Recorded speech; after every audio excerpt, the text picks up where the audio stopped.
advisor, as well as the founder of OneBestConsult.com. I want to thank you for joining us today. We have a very special show for you today, and we're going to get started on it just shortly. But I want to thank you for also being a supporter of the station. We continue to have people from not only here in Conroe, where we broadcast from the studios of Lone Star Community Radio, but people from Montgomery County, beyond, and now we have regular listeners in different countries around the world. So we're growing. We enjoy this opportunity. We're thrilled to be here to serve you, and we hope you will join our community. It's real simple to do. It doesn't cost you anything. Just listen to our show each week, Monday 11 to 12, or on video podcast available each Wednesday after the show. They're all right there. Many places to check in on it. You can go to the website of Lone Star Community Radio at irlonestar.com. You can go to Facebook. You can go to YouTube. We have a page for the Weekly Business Hour. And all our shows are there for at least the last year or two. So please refer us to your friends that are in business who would enjoy the opportunity to participate in business conversations that hopefully, one, are educational, two, they bring information to you that you can act on, that you can use in your business. That's very important to us. We try to be on time. We try to deliver content that is real, and it's pertinent in today's world. And boy, that's a changing world. We're going to be talking about that somewhat with our special guest. And let's start the show off officially today with a quick thought. I've got a quick thought. You know, I try in my work with small businesses, and I'm a big advocate that we need to break the mold. We need to go outside that box, get out of that comfort level. We've all heard those kind of expressions. Most of us have probably felt that pain of trying to do so. Well, one of the things that's happening in the world right now, I encourage you to step out and at least dip your toe in the pool, if you will, and that's artificial intelligence. That's AI, as it's called. You can't pick up a current business publication, a newspaper, Wall Street Journal, business magazines without just bumping into AI, the threats, this and that, the complications. Will it take over the world? Let's get past that. Let's talk about what it might be able to do for you today in your small business. And believe it or not, one of the most respected business publications in the world, the Harvard Business Review, touched on AI for small businesses back in March. I encourage you to go look up and read the entire article, but they pointed out several areas that it can help you, even the smallest business, right now, today. First of all, they call it customer experience. I call it more customer service. There's a lot of AI programs out there that are very simple to use, where you can enhance your processing. If you process orders, say online, you turn around the orders quicker. No more do people accept that they put an order in with you and 6 weeks later it's delivered to them. You got to do it almost overnight, or at least in the same week, if you will. And AI can help you do that. So I encourage you to look at that. Automate your customer inquiries, the returns of products. Make it as simple as possible for your customer. Make it seamless. Make it easy. The second area, and this is the one I sort of respond to, is marketing. There's all kinds of AI software out there that can help you in your small business marketing. At the very least, it can help you develop a better message, better content. I write quite a bit, and I find myself now, I've taken on a program called Grammarly and learned it, and I'm a little tough. It's hard for me to learn new tricks as an old dog, so to speak, but I challenge myself. This is a very simple program. It's not heavy-duty AI at all, but it has enhanced my writing. In fact, it challenged me. I feel I'm better because I'm challenged by it to write a better phrase. And I think it can help you. You don't have to go to a deep dive. Just dip your toe in the pool. And the third area is that content, is the idea that you can come up with new and different content that you can even segment. You can respond to the various customer segments that you have. Most businesses, in fact, 99.9%, I'd be willing to guess, have at least two or more segments of customers that they work with, that they deliver services to or that they sell products to. and your ability to take that one unified message that you've always delivered because it was just the best you could do or the best you could farm out third party to get done, and to be able to split it and make it a little more focused, that'll generate more activity, more interest, and ultimately more sales, and it should generate more profits as well. So dip your toe in that pool of AI. Don't be afraid, and don't think you're going to drown. You can always back up and stand on the beach and be one of those late people to the party, late adapters instead of an early adapter. But I want you to be an adapter who profits from sticking yourself out there, moving outside your comfort zone. Well, as I mentioned earlier, the Weekly Business Hour is where Montgomery County now and businesses throughout the world come to talk about the latest in business news, ideas to improve their business, and be part of conversations that can make a real difference. And in line with that today, we have a very special guest who's returning to us. He's a great friend of the station. He's been on the show a number of times, Mr. Hank Moore. And I want to welcome Hank. You know, Hank, every time I do a program with you and I look at your biography, I don't know where to start or stop. I mean, it's lengthy. But I wrote a little piece earlier today that we were using in publication of the show. And this is how I sum it up in 2 or 3 sentences. Hank is a renowned speaker, author, and corporate strategist. The last 5 business books he has written have all been nominated for Pulitzer Prizes. He brings his big picture view to the table to help any business navigate the challenges of an ever-changing world. Welcome, Hank. Thanks for coming back to the show. It's great to be back, and especially in the new studio. And I'm so proud of how this radio station has grown and will continue to. Well, and you and I both have a passion for community radio, and that's what it is. It's all about the community having a place to gather, if you will, over the airwaves and listen and help. And I'm very proud of the station. They've got over 20 programs that are all led by people from the community. All walks of life's backgrounds, talking about all kinds of different subjects of interest that people can use, they can listen to for entertainment. So I love community radio. Well, I started my career in it, and I learned a lot of things that were applicable to business. I mean, as you know, I started working in a community radio station when I was 10 years old. And I wanted to be a disc jockey. The biggest name in broadcasting at the time was Dick Clark with his TV show American Bandstand. And for, the next 50 years, he was one of the most influential people in music. But when I started working at the radio station, one of my mentors, not to get stuck in the past, but it seems appropriate to what we're talking about right here. The owner of the radio station, as you know, Lady Bird Johnson, this was up in Austin, was my mentor for many, many years, for 50 or more. And I had another mentor at the time named Bill Moyers, who most people know from all those years on PBS, but he was really young at one time. He was 24 and I was 10. And he said to me, if you can't take the dirtiest job and do it better than anyone else, you'll never be management. Being a worker bee was never an option, and that's what my friends in small business are. They wear about 10 hats every day, and they get really good at 8 of them, which is 7.5 hats more than the average corporate mid-manager ever gets good at. But anyway, he said, if you can't take that dirtiest job and you champion it and you love it, and the dirtiest job, some people thought, I learned not to think that way, was interfacing with the community, because commercial broadcasting at that time was heavily regulated. I wish it still was, because they would be doing more in the community service, but that's another subject, and I have testified on that subject before Congress.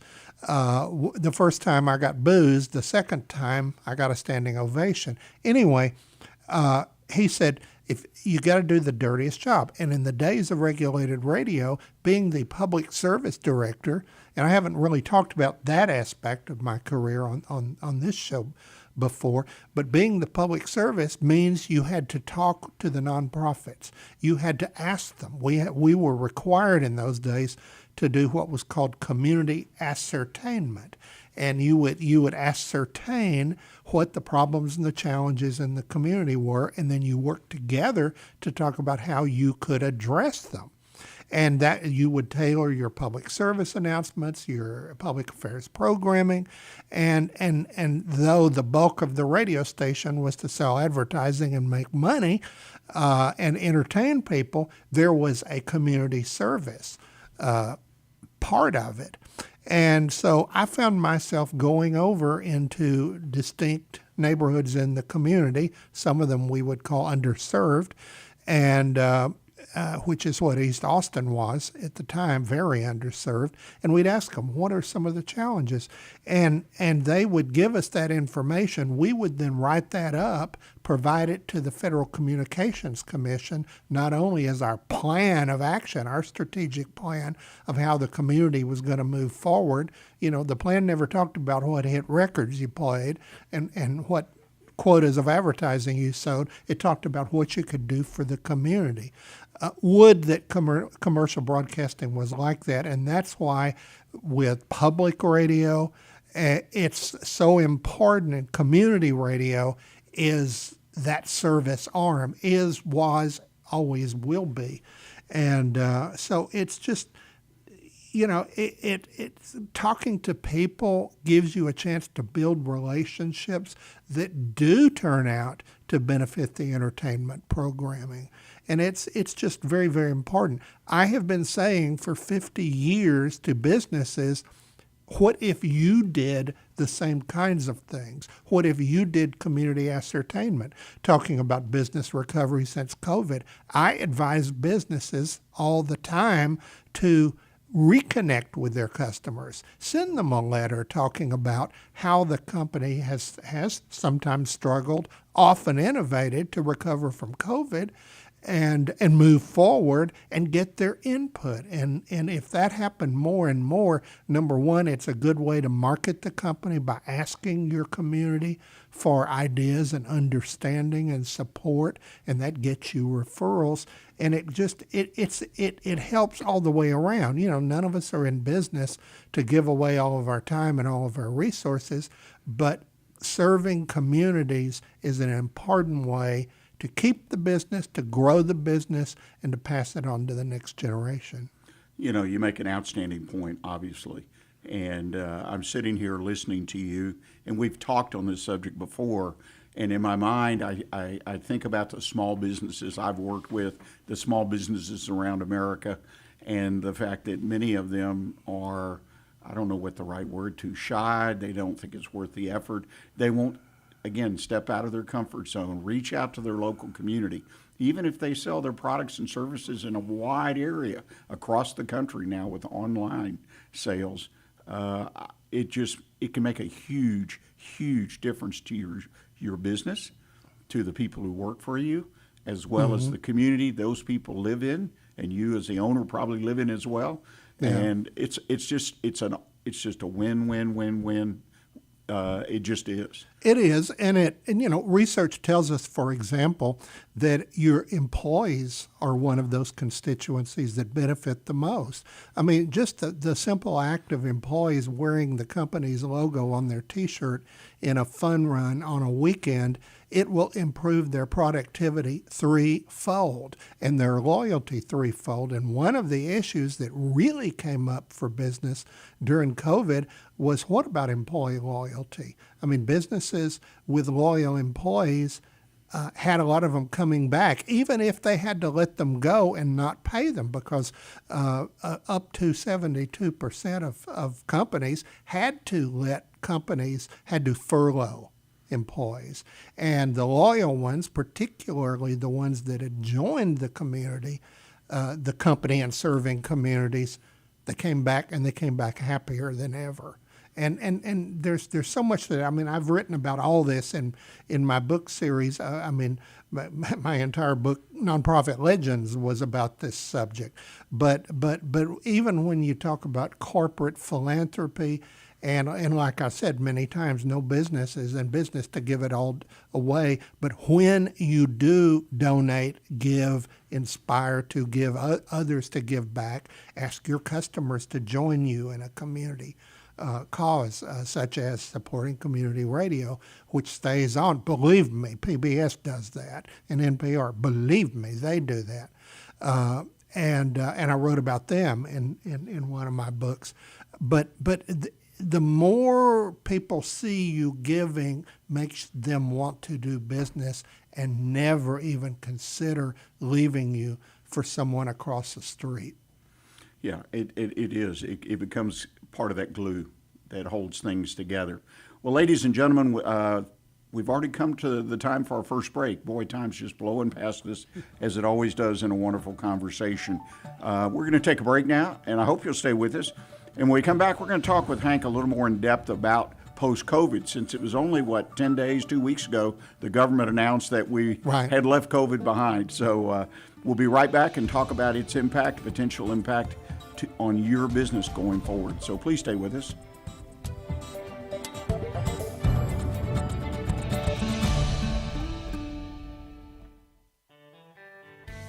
Don't forget to download the Lone Star Community Radio app from your Google Play or Apple Store. Bring Montgomery County's community radio with you anywhere with your smartphone or tablet. If you are in the Conroe area, tune in on FM.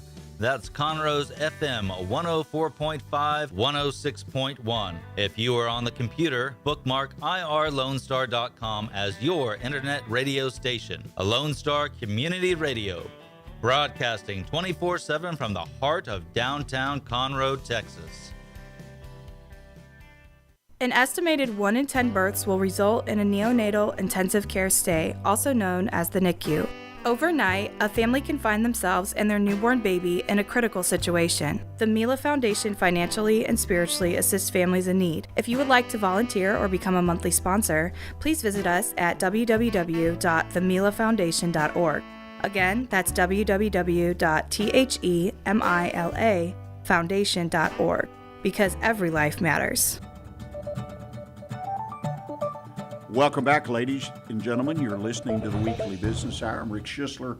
I'm your host, and our special guest today is Mr.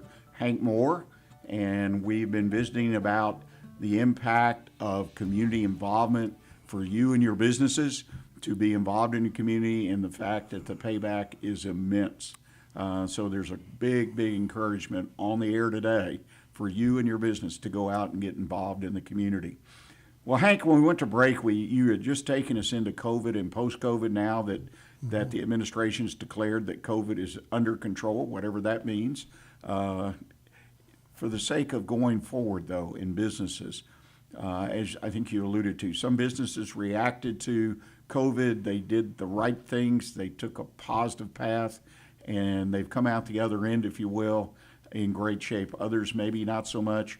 I still bump into businesses today that are still struggling from COVID as far as the long-term impact on their company. What do you see out there now? We have had, we've had different crises in business over the years, and the characteristics that businesses that move forward and succeed are that they have flexibility, that they communicate with their stakeholders often, and that's an issue. They've got social responsibility, what we just talked about. They've got customer service.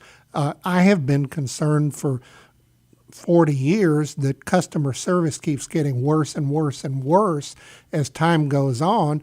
I advocate something called customer-focused management, which means every business decision is couched in customer service terms.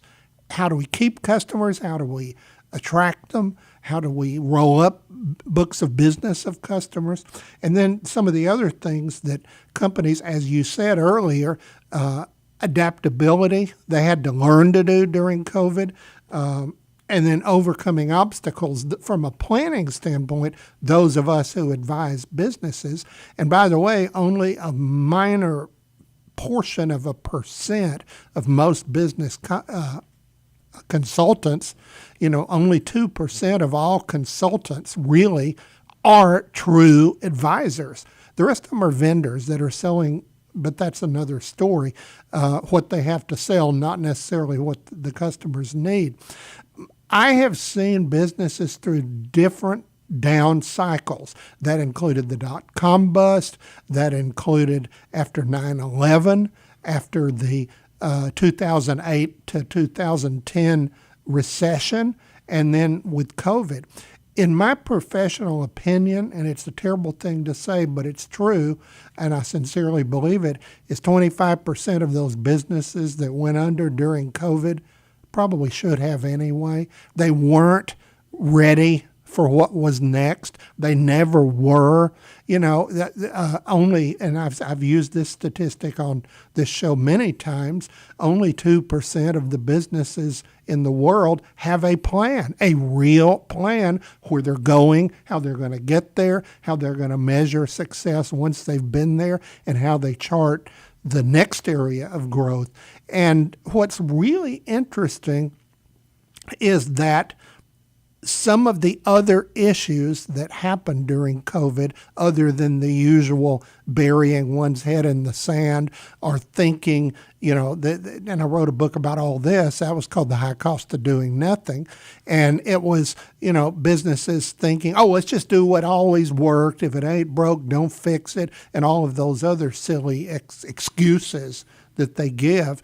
What happened is small businesses, families, whether they were involved with the business before COVID, they darn sure are now. Second and third generations jumped in, including young people, Generation Z. That was Generation Z's. And we have 6 generations in America, and they're all working in some form of business right now. Generation Z would be people born from the year 2003 through 2021. So we're already in the next generation. We just don't have a name for it yet. But that's, to be determined.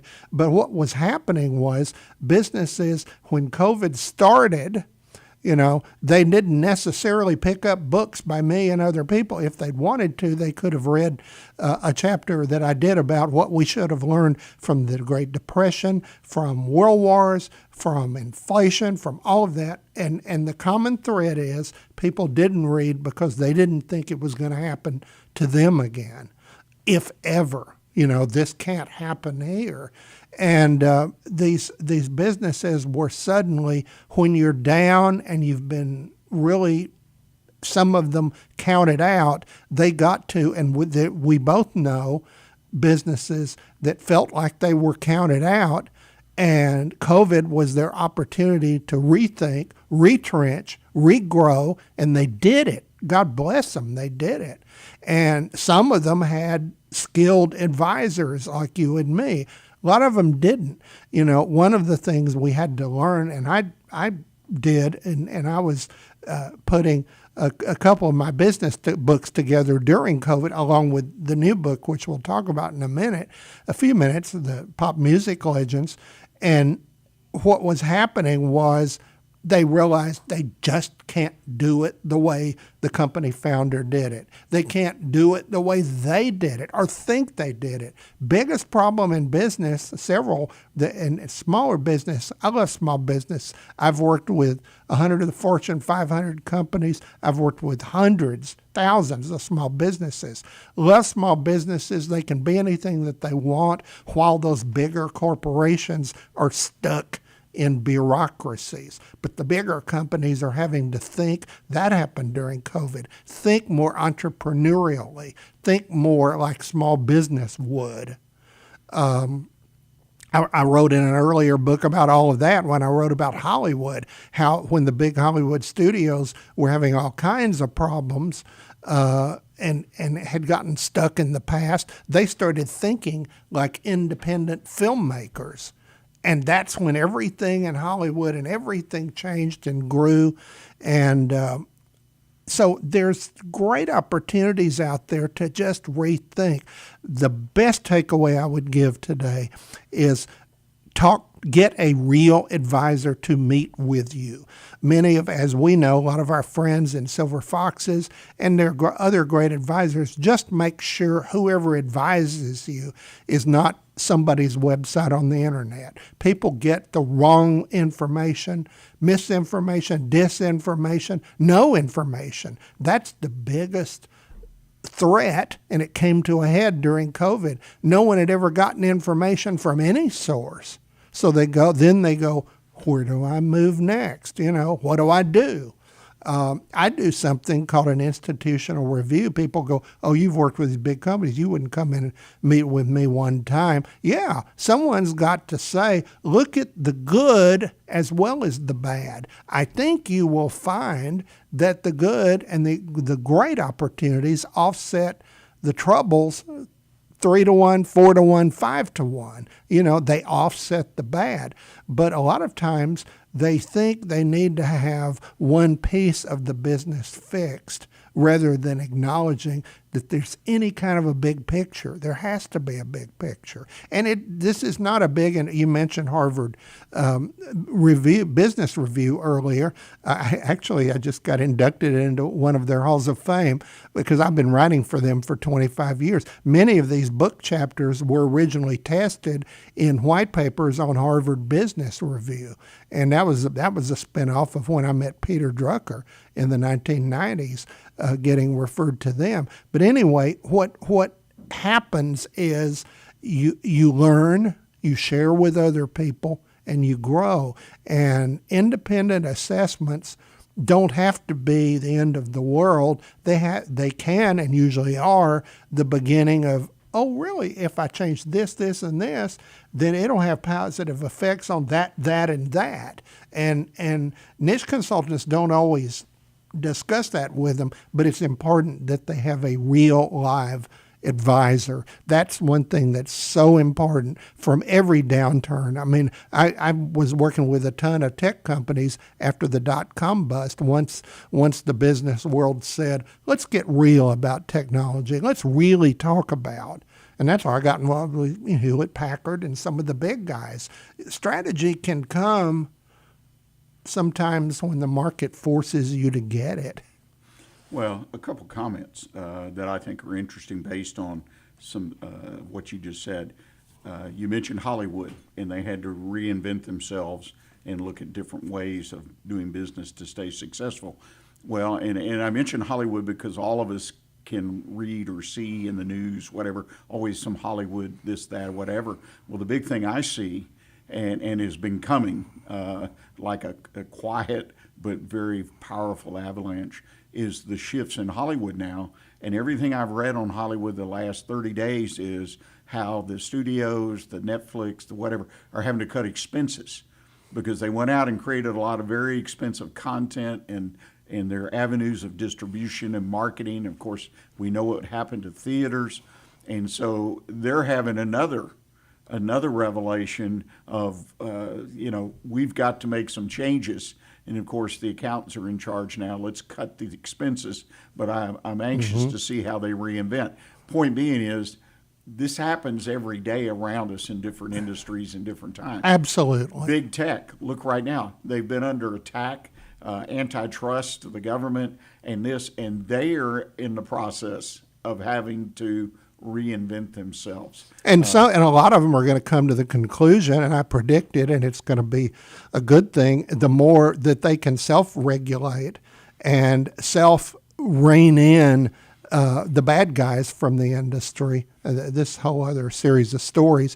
I think a lot of our problems stemmed from deregulation of certain industries many years ago, notably airlines and trucking. But that's another subject. It's the more you think about, because the entertainment industry, talking about that people go, well, you're a business guru. You just wrote a book about music. Yeah, it's my 7th Pulitzer Prize nominated book. The music industry is one of the top 10 business sectors in the world. And Hollywood is one of another ones. The entertainment industry occupies 2 of those top 10, along with the oil industry and healthcare and, the usuals that you would think would be in the top 10. And what the entertainment industry, what Hollywood had to learn, and I wrote about, the current writers' strike, it was created by the networks and the studios so they could buy less product.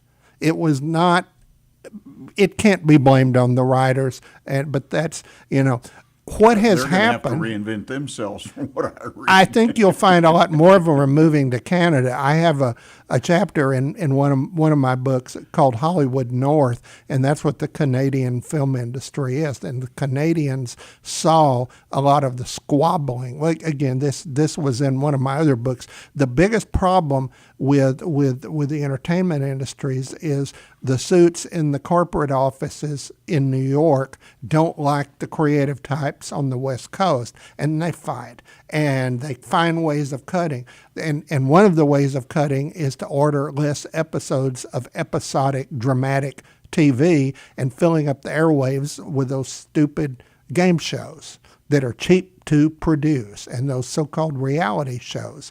And but what then was created, all the prominent entertainment drama shows went to cable and went to, Apple and all of the others. It's just, but with more and more and more streaming services, there's a bigger need for product, which, and creatively, but that has been a boom to the Canadian film industry for the last 30 years, while the New York establishment fought with the Hollywood studios, fought the unions tooth and nail.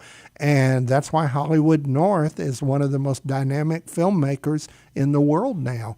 And they've been that way for the last 30, 40 years. And you look at all these cable shows, Hallmark and all of them, all of that's filmed in Canada now. Right. And I guess back to my original point, I'm sitting here, I'm a small business guy, and say, well, I don't have to reinvent myself, my industry, this and that. Well, it doesn't mean you have to do it today, but it's going to happen. Because business in general has to reinvent. That's what a recession does. That's what a pandemic does. Yeah. It causes everybody, or at least they should, look in the mirror, look in their crystal ball, or as you more appropriately said, find yourself a good advisor and take a look at your business and your prospects and where you want to go. It makes all the difference in the world. But reinvention is going on around us all the time. We just touched on Hollywood and tech, but there are other industries that are out there, big, small, medium size, that are all in a process of having to reinvent themselves in order to stay relevant and stay competitive. It's very, very interesting to me that this is all going on. According to Harvard Business School research, and I believe very strongly in their research and others, is 71% of human beings and organizations change at the rate already of 71% per year. Now, the question I would pose is the change for the good or the change for the bad? Those companies and the heads of companies and rank and file in the companies that change for the good are going to be head and shoulders over the others. So a lot of times we really need to look at how people around us are refusing to change, and those are our greatest ideas for improvement and growth. Stealing ideas and adapting ideas from the other guys who are not doing too well. It's absolutely, it's to me, it's part of that old adage about making hay while the sun shines and whatnot. But when you've got these opportunities, when these changes are happening or need to happen, and the individual are with their business, the businesses that step up and seize those opportunities, that have the cash in the bank so they can buy a competitor who suffers and no longer can maintain themselves. So that comes into play, and that's in play every day, I contend. But when we have the pandemic, COVID, people fall out all over the place for various reasons. I know businesses that are still stuck in the mud trying to figure out what are they going to do if it happens again, and they're still churning. They won't make decisions. They keep trying to reframe what it might look like. And you and I both know there are some great writers out there writing articles and publishing papers about, well, next time it'll kill half the world, and it never stops. So That's the what right. ifs need to stop, and you need to put that plan together, and you need to put it there and review it on a regular basis. But you got to keep moving your company forward. Yeah, and reviewing at regular basis could mean twice a year. Just have that independent advisor come in and say, where are we going next? I've had a lot of companies in the past. They'll in fact, one of the biggest banks in the world one time called me and they said, we didn't know about you 2-3 years ago when we were designing our strategic plan. Would you look at it and tell us what you think of it? So I did. That was my first assignment. This was a major bank out of the West Coast. And they said, I said, well, I agree with about 85% of it. Oh, really? Well, what about the other 15? Is there something you want us to change? I said, no, you need to change, not because I say so, but if you do this. And they said, do you believe in this good enough to sell it to our management? In other words, if we bring you in to sell the plan and recommend some addendums, but in such a way as you weren't involved in the stench. And sometimes strategic planning, loves to scapegoat people of the process. Some of the strategic planning things I've done, we had to wage year-long campaigns in the company to build support. And I used to tell the clients, and this is big companies like Baker Hughes, I said, treat this like a United Way campaign. You got a slogan, you got a marketing strategy, you got to sell to bring in more people, because Harvard Business Research tells us 10% of the supporters of any great idea, 10% are with you from the get-go. Another 10% will never be with you.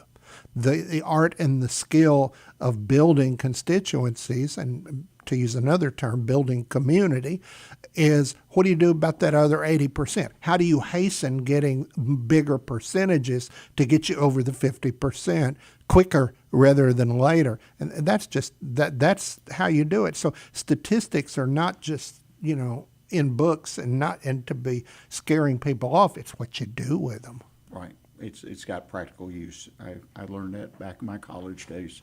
One of the best classes I ever took was statistics, and people are going, oh. Well, let's take our final break of the day if we can, Hank, and we come back. Let's talk about this newest book. It's an intriguing book, Pop Music Legends, about the business of music, some history. I love the way you organized it. There's obviously a lot of great quotes from some of our favorite entertainers, musicians. So, Ladies and gentlemen, we're going to take our final break of the day. Hope you'll stay with us, and we'll be right back with you. Remember to download the Lone Star Community Radio app from your Google Play Apple Store. Bring Montgomery County's community radio with you anywhere with your smartphone or tablet. If you are in the Conroe area, tune in on FM 104.5, 106.1. If you are on your computer, bookmark irlonestar.com as your internet radio station. Lone Star Community Radio, broadcasting 24/7 from the heart of downtown Conroe, Texas.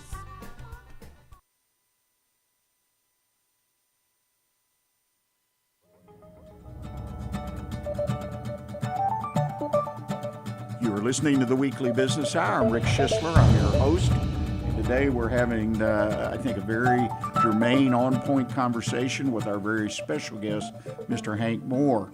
But before we get into our final segment, I want to remind you that if you have a question, an observation, if you have a personal business challenge and you want some feedback, please send me an email. Just send it right here to the station, Rick, R-I-C-K, at irlonestar.com. That's Rick at irlonestar.com. If you're a regular listener, we take some of the questions that come in about businesses and we put them on the air in a mailbag segment. So could be that whatever you send us may end up being out there with a good answer, I hope a good answer, on the air. So please send us your emails, Rick at irlonestar.com. Well, Hank, new book. You're one of the most prolific authors that I personally have ever known. This one about pop music. obviously something near and dear to your heart, your passion, because of your long background and your early part of your career as a DJ. You had some unique opportunities, and obviously you seized on them. And you met a lot of interesting people along the way. So tell us a little bit in general what the book's all about. Well, you know, the music industry, as I said in the last segment, is one of the top 10 business sectors. I believe that if business were, in general, could learn some lessons, there's not a chapter in this book about how the music industry runs itself. That's in the next one. It's too much material for one book. This only covers the 20th century. We still got the 21st century to deal with, plus the music of jazz, Broadway, Hollywood, and all kinds of stuff that's coming. But what I learned about music, just some of the short versions, when I first started, and I was working in radio, the first star I ever met was Elvis Presley, the king of rock and roll. And he was 23 at the time I was 10. And Lady Bird Johnson owned the radio station and put me to work. And then he came. One day I was sitting there running the board. It's this great big Collins board with 16-inch turntables and archaic old equipment. It was new at the time. And you were engineering the program. Well, I was running the board. I mean, that's what DJs did. They called you announcers, but you were running the board. You didn't have an engineer. So you were doing it all. You were doing it all. All hats, right? In those days. And then it went more compact and digital over the years. But anyway, I'm doing that, and the door flings open, and in walks this Army uniform. And I turned around, and I said, I thought, what is an Army soldier? He said, hi, I just thought I'd stop in and do an interview. I thought, what is an Army soldier doing here to see me? And he sits down, and I looked at his badge, and it said Private Elvis Presley. And Elvis was the biggest star in America at the time. I later learned that my boss, Lyndon Johnson, always used to say, well, you always start at the top. So he had arranged for Elvis to come down from Killeen, where he was doing his basic training at Fort Hood. And he came in, and I asked him all these questions. And one of the questions I said, well, this rock and roll music is young people's music, new music for kids. And he looked at me and he said, well, they won't always be kids. And that Elvis was not the smartest person in the world, but that was a very profound comment. It was that day that I learned to start keeping track of these comments that people were making, and that they found their way into all these other books. This one is my 14th book. And I've got my business books, and then I got my entertainment books. And then I started meeting other people, you know, the Beatles and the Rolling Stones and Frank Sinatra. And Frank Sinatra said to me, well, kid, nobody's number one forever. And then Kenny Rogers said to me, you build your best character of how you handle yourself, not when you're at the top, but when you're down and on the way coming back. And he said, you got to learn to be a good has-been. Whoa, Kenny Rogers calling himself a has-been? But you got to know when to hold and when to fold. all right? of that. And so then I'd been working there. The next thing that led to this book was I came in one day, and it happened to be February 3rd, 1959, and I started working in March of 1958. And I came in, and my program director, Cactus Pryor, said, well, that guy from West Texas was just killed in a plane crash. And this young people's music needs to be documented. Would you do the first rock and roll oldies show? Because in those days, the music we were playing as golden oldies was big band music from the 30s and 40s. And I had to learn all of that because that was before my time. And so he said, would you start documenting that? And that's how I started writing articles, and I started producing documentaries. I produced probably 200 or 300 radio documentaries on music, and several of them were later inducted to the Rock and Roll Hall of Fame. Well, anyway, as time went on, I realized, and I remember one time I was at a business function standing next to Lee Brown, who was the police chief of Houston and later became mayor. And somebody came in and said, I just found out I'd been inducted into the Rock and Roll Hall of Fame. And I was about 44 years old. And when you're young and in business, you want to be taken seriously as a business guru. That's why I really, was here on the show today. But I learned, and I was embarrassed to tell people about that music part of my life. And because most people only see you one way, they don't see that there's a second or a third dimension. And so what I then started doing as the years went by, number one, I was advising CEOs, including some of the top CEOs in America, Bill Gates, Michael Eisner at Disney, and on and on and on. And I would ask them what were their core values, and they couldn't tell me in business terms. And I would start talking music with them. And they go, oh, you know music too? I say, yeah, there are some people think I know as much about music as I do about business. And I would cobble their mission statements and their visioning plans from music. And they would start telling me all this music that meant something to them. Then I would regurgitate it to them in business terminology. And of the 400 strategic plans that I wrote, most of them had some pop culture stuff that guided everything. Now we move up to modern times. I mean, as you know, most of my books, and this one especially, is not written for baby boomers and silent generation, and their music is wonderful too, but this is written for generations X and Y. And Generation Y, better known as millennials. All my business books they're not written from the standpoint of an old person saying, oh, music was better in my time. It's good in every time. It really is. You know that. And you've seen, I have a separate Facebook page dedicated just to music and an Instagram page that is blowing and going, and it's had 400 posts. But what happens is younger people are so barraged with music of all eras that they're the experts on the new music and everything else. There's a chapter in this book. There's 37 chapters. There's chapters on each decade, beginning with the invention of recording by Thomas Edison, moves up through the big band era, the hit parade era of the early 50s, which is when I started listening to music and watching it on TV, and then it moves up through the 50s rock and roll era, the 60s pop era, the 60s rock and roll era, the 70s, the 80s, the 90s. And each decade was an amalgamation. Some of the key things from a business standpoint that I submit about the book, not only is it fun and entertaining, but if businesses could learn more from the entertainment industry, some of the key lessons are you change music styles once a year, whether you want to or not. The more often that you change them and update your business model, you get to where you look forward to changing it. There's nothing more permanent than change.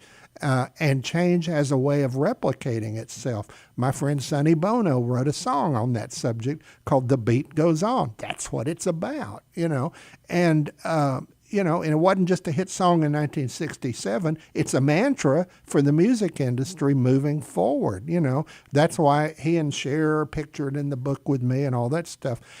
I guess from the one standpoint, people go, "You really knew all these people. You must be really old." Well, yes, I am, but fortunately I look pretty much the same that I looked in all those other pictures. And some people don't know that some of those pictures are 40 years ago.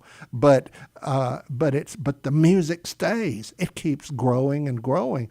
Young people are like, they're taking all this in and loving it. You can't turn on the TV any given day and hear a TV commercial without hearing all these golden oldies. Why are there so many? Is it to cater to those old baby boomers sitting at home watching TV? No, the accountants, going back to the accountants that we talked about in Hollywood, found that it's cheaper to license known recordings and use them in their jingles rather than to hire third-rate jingle composers and ad agencies to write new material that you can adapt it. And people love it. and people then go out and reorder all these songs, and one of the top records that people are downstreaming right now is a song from 1983 called "Break My Stride" by Matthew Wilder, who was a one-hit wonder. And because it's on the current Starbucks commercial, everybody's wanting to ride in their car and sing "Break My Stride."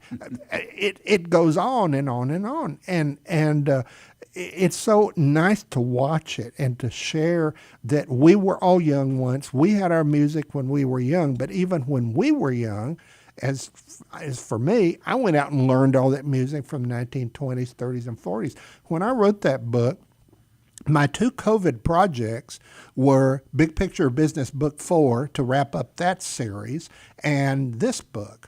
And one of the chapters from this book, I stuck in Big Picture Business. What a lot of people don't know about my books is each one has an homage to the next one in it. And there's a chapter in Big Picture Book 4 on the repackaging. Most people would be surprised to know that 43% of every song downloaded, every record sold, is an oldie. There's that much in the system that remarkets the old product to newer, younger audiences. And they love it, and we love that they love it. So that's the future of music. Is it like it was in past decades? Not exactly, but the best elements are there, and it'll move on. And I will tell you, though, that nothing will ever match, in my opinion, the golden oldies, whatever you want to call that time in music. And even the young people enjoy that music. 43% of the downloads doesn't surprise me at all. Well, no. Hank, we've about run out of time today. As always, we could talk for hours. It's always enlightening and interesting. I assume that your newest book is available on Amazon and bookstores. Where should people look for it? Well, they can order it from me. They can send me an email at hmoore@silverfox.org. I have other email addresses too, or hankmoore4218 at sbcglobal.net. And people can get them from me signed. I mean, a lot of people do that. They don't want to book it. Yeah, the other sources are out there. Another Harvard Business School statistic, 97% of the people that tell you they're going to Amazon don't read books. Another subject, corporate workplace literacy. But no, you can order it online, or you can get a signed copy from the author. Well, a signed copy. Why not order it direct? Makes a lot of business sense, right? Yeah. Well, ladies and gentlemen, I want to thank each and every one of you who's listening currently or will listen to this video podcast for being part of the Weekly Business Hour. And as I try to encourage people every day when I'm out in the world, is pay attention what is most important to your business. And until next week, I hope you prosper and success finds its way to your front door. Thanks.